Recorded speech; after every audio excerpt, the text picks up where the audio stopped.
جسد زن جوانی در منطقه یافت‌آباد کشف شد. میزان سوختگی جسد بسیار زیاد بود و این تشخیص هویت مقتول را سخت‌تر می‌کرد. اما از ظاهر ماجرا پیدا بود قاتل در ابتدا این زن را با ضربات چاقو به قتل رسونده، گوش‌ها و بینی مقتول را بریده و بعد جسد را به آتش کشیده. جسد به پزشکی قانونی فرستاده شد و پلیس سرنخ خوبی در دست نداشت. به طرز عجیبی همون شب یک زن جوان با ترس و وحشت به اداره آگاهی مراجعه میکنه و میگه همسرش در یک اقدام عجیب به اون 2 عدد گوش انسان هدیه داده.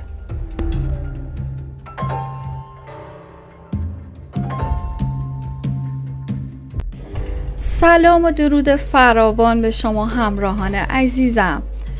با یک اپیزود جدید از سری داستان‌های جنایی با من همراه باشید.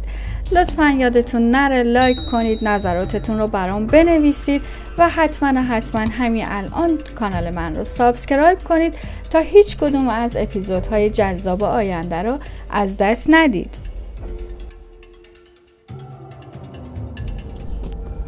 اسم این مرد مجید بود و 25 سال سن داشت.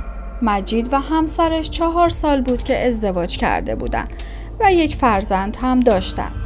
اما این اواخر رابطه‌شون به دلیل خیانت مجید و ارتباط با یک زنی به نام معصومه خیلی خوب نبود. مجید اون شب به خونه رفته بود و یک بطری الکل که حاوی 2 گوش که هنوز گوشواره داشت به همسرش هدیه میده. مجید ادعا میکرد که این هدیه نشونه وفاداریش به خانواده‌شه و از همسرش خواست که دلخوری رو کنار بذاره و اون رو بابت خیانت ببخشه. زن بیچاره که به شدت ترسیده بود ترجیح میده خون سرد باشه و از مجید تشکر کنه. اما در اولین فرصت به بهونه‌ای خونه رو ترک کرد و به اداره پلیس رفت چون میترسید مجید اون رو هم به قتل برسونه. ماموران پلیس به خونه مجید میرن اما مجید به غیبت طولانی همسرش مشکوک شده بود و از خونه فرار کرد. مامورین گوش‌های بریده شده رو در شیشه الکل پیدا کردند. یک موبایل هم پیدا شد که متعلق به خود مجید یا همسرش نبود. پس احتمالاً متعلق به مقتول بود. مشخص شد که از اون موبایل بارها با مجید تماس گرفته شده بود. اینجا بود که صحبت‌های همسر مجید در مورد زن دوم پررنگ شد و احتمال اینکه مقتول همون معصومه فردی که با مجید در رابطه بود باشه. مشخصات و سابقه مجید استعلام شد. اون بارها به جرم خرید و فروش مواد و اذیت و آزار خانم‌ها دستگیر شده بود. اما یک نکته عجیب‌تر این بود که اون چند ماه قبل در یک پرونده قتل دیگه مظنون بوده و مورد بازجویی قرار گرفته، اما پلیس نتونست چیزی رو ثابت کنه. چند ماه قبل از این حادثه پلیس جسد یک مرد 25 ساله به نام احسان مقامی رو در زمین‌های کشاورزی در حاشیه اتوبان خلیج فارس پیدا می‌کنه. احسان با ضربات چاقو به قتل رسیده بود. اون راننده آژانسی بود و آخرین کسی که اون رو زنده دیده بود مسافری بود که در روز حادثه احسان قبل از اینکه مسافر رو به مقصد برسونه اون رو پیاده کرده بود و ادعا کرده بود که یک کار واجب پیش اومده. این مسافر فردای اون روز متوجه میشه احسان به قتل رسیده. بنابراین تصمیم گرفت که این داستان عجیب و مشکوک رو برای پلیس تعریف کنه. اطرافیان احسان گفته بودن که اون با مردی به نام مجید در مسائل مالی اختلاف داشته. به همین دلیل از مجید بازجویی شد، اما مدرک قابل قبولی به دست نیومد و آزاد شد. برگردیم به قتل معصومه. 24 ساعت بعد از پیگیری شماره پلاک ماشین مجید در شهرک ولیعصر شناسایی و دستگیر شد. این بار مدارک انقدر محکم بودن که مجید مجبور به اعتراف شد. چند ماه قبل اون قصد فروش ماشینش رو داشت و معصومه خریدار بود. معامله بین اونها شکل نگرفت، اما طبق ادعای مجید معصومه چندین بار باهاش تماس میگیره و خیلی زود بین این دو نفر یک رابطه شکل گرفت. بعد از چند ماه معصومه با همسر مجید که باردار هم بود تماس میگیره و ازش خواهش میکنه تا اجازه بده به عقد مجید در بیاد. همسر مجید بعد از فهمیدن خیانت همسرش با قهر به خونه پدرش برمیگرده و این باعث میشه مجید با معصومه صحبت کنه و بگه از نظرش رابطه تموم شده است. معصومه دلش نمیخواست این رابطه تموم بشه و بارها به طرق مختلف سعی کرد جلوی این اتفاق رو بگیره. تمامی این صحبت ها ادعای مجید بود.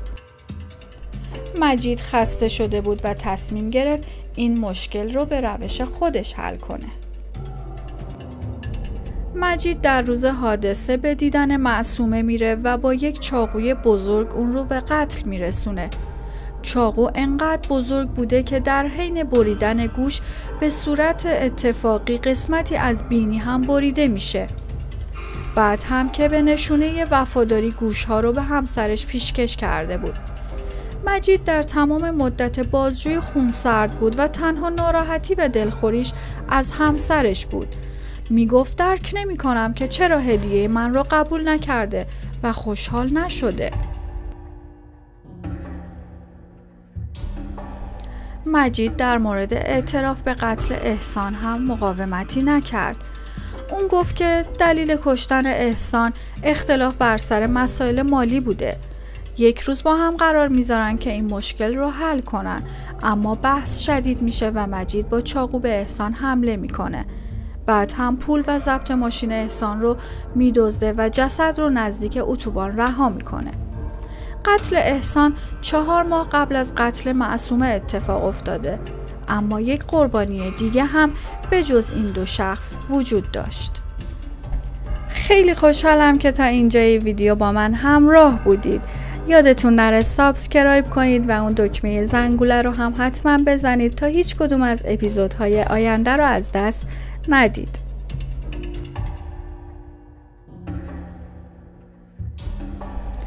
2 ماه قبل از قتل معصومه همسر مجید در خونه 2 گوشی همراه و یک سری وسایل ماشین پیدا کرد و وقتی از مجید در موردش سوال کرد اون گفت که متعلق به یکی از دوستانشه و امانت گرفته. همسر مجید در یکی از گوشی‌ها عکس یک پسر جوان رو در یکی از گوشی‌ها دید و نظرش جلب شد، چون این عکس رو روی اعلامیه در محله دیده بود و اهالی محله میگفتند از محمد علی دزدی شده و بعد به قتل رسیده. این زن نمیخواست باور کنه که شوهرش قاتله، پس ساکت مونده بود.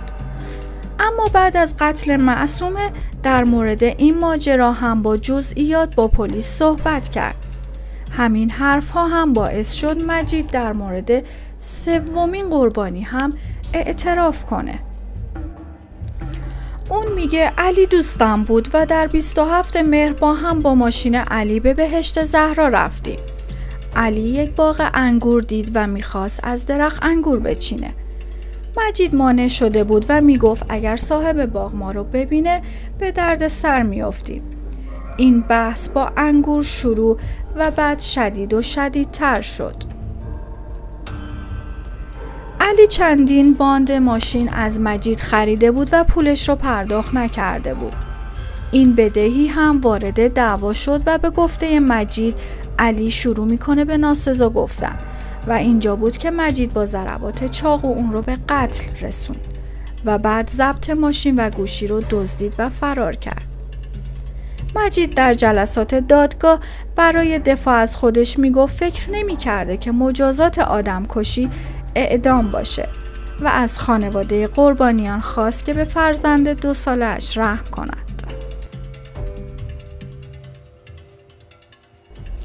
مجید به 3 بار قصاص، 3 سال زندان، 74 ضربه شلاق برای سرقت اموال، 99 ضربه شلاق برای رابطه نامشروع و پرداخت دیه به خاطر بریدن گوش و بینی معصومه محکوم شد.